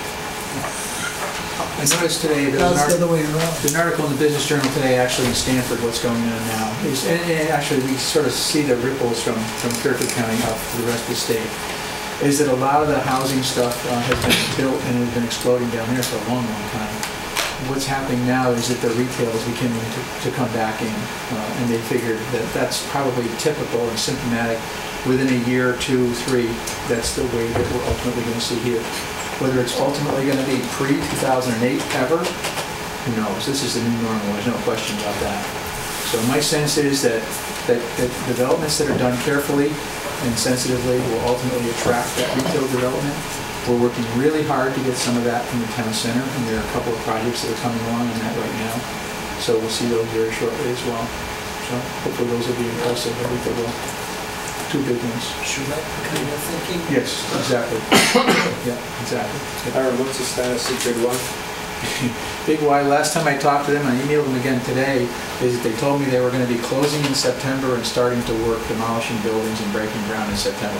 They've got to really hurry to finish that up, but I'm still hopeful. But their intent is to move forward. Yeah. What's the deal with Prides? Both of them seem to be stalled. No, nothing's happened in either Pride. No, they're building them at the same time. So I know, the same group I is never- going from one building to the other. Same group, there's also a lot of environmental cautions that they're taking with regard to both of those. And when we start installing the tanks and start installing all the fuel lines, it takes a little bit of extra time to do that as well. So my understanding is that they're both still going forward.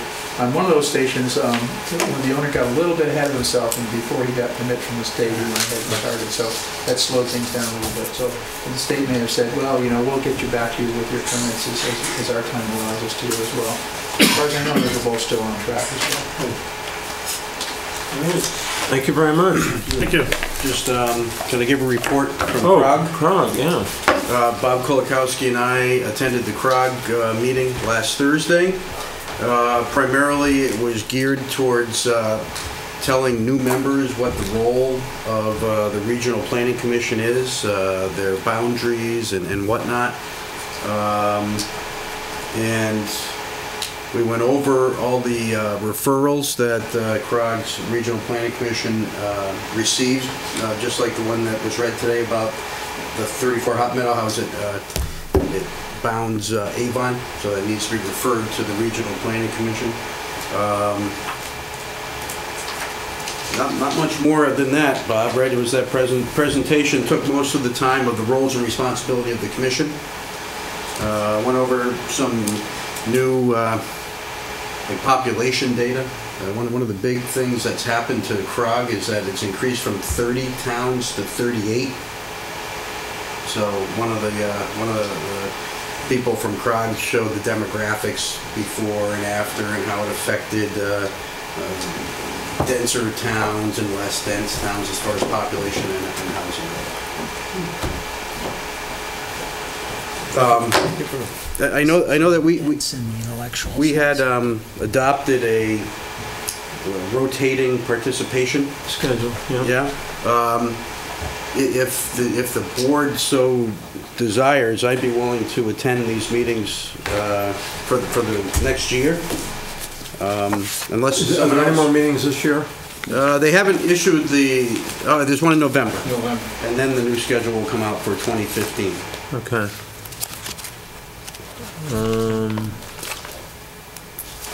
Yeah, November 20th. So if you, yeah, I might go with it. I missed the last, I was at the CROG offices for another meeting when you were meeting in West Hartford, but I'd like to, maybe I'll go with you. Well, one thing to keep in mind, and if we wanted to do it by the book, each town has one representative, other than Hartford, which I think has 3. They're allowed to have 3 because they're the central town of the region. And there's really a sign-up sheet that Hiram has to fill out that identifies who the member is. May I go as a guest? You can certainly go as a Yeah. guest, yeah. And, well, we spoke to the woman who runs it, and I asked her, you know, are we breaking the rules, really? And she said, well, to be honest with you, look how many people we had. We had maybe 15 people, and two are from Simsbury, so that's 14 towns being represented out of 38. She says, I'll take whatever we can get.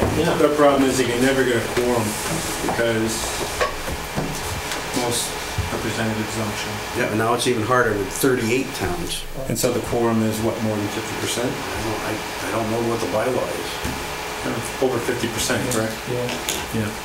So now it's gonna have 17, 18, 19. It's the biggest cog in the state. Yeah. Part of that, I think, has to do, and we don't have a meeting, I think a lot of it has to do with the way it's run. It's run really, really well compared to a lot of the others in terms of direct experience with 4 of them. And there's no question in my mind that this CROG is really one of the best run in terms of staffing, in terms of their ability to put out work and do certain things. Well, Hiram, what I was telling the commission is I'm volunteering to attend each of the meetings rather than having the rotating, because I see some value in having the continuity. Now, we tried to have at least each person go to 2 meetings, so you knew what happened the prior meeting. Yeah. Well, there's only 5 or 6 meetings a year anyway. Yeah. So, I agree. I mean, I went consistently years ago to all of them, and there is consistency. so I'd be more than happy to We're do going for that. 5 years. You're signed up for 5 years. And we appreciate it as a board. Thank you very much. So, Hiram, you may have received correspondence from Mary Ellen Kowaleski looking for, I got it right here, identifying the member from the town. I think it was sent to the planners. And what that does is gets me on the mailing list. I'm not on the mailing list right now. We'll make sure that you get there. Well, we Okay. all tried to be, remember, Hiram, we're gonna have give them all our emails so we all can be in the loop. I mean, we'd love to. I mean, They would probably accept that. Yeah, it doesn't cost any money to send an email. Right. You know, the application, or what is it called? Appointment notifications looking for the main person and then an alternate. I'll be there also. Unless someone else wants to. Well, the meetings are on Thursday night. Does that conflict with transit meeting? Really, I mean, transit is like 5 or 6 meetings a year, but it's not always the same. It changes. They also talked about changing the venue periodically. When we looked at the map of the 38 towns, West Hartford's really on the western portion of the capital region. So people coming from now Mansfield have quite a bit of a hike Prague's meeting room is a third of the size of the one you met in last week.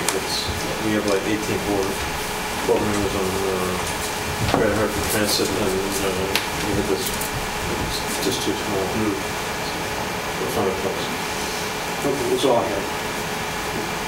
You don't have another motion? Motion to adjourn. Second? Second. All in favor? Aye. Thank you all. Thank you, Jim. Thank you, SCTV. Thanks, SCTV.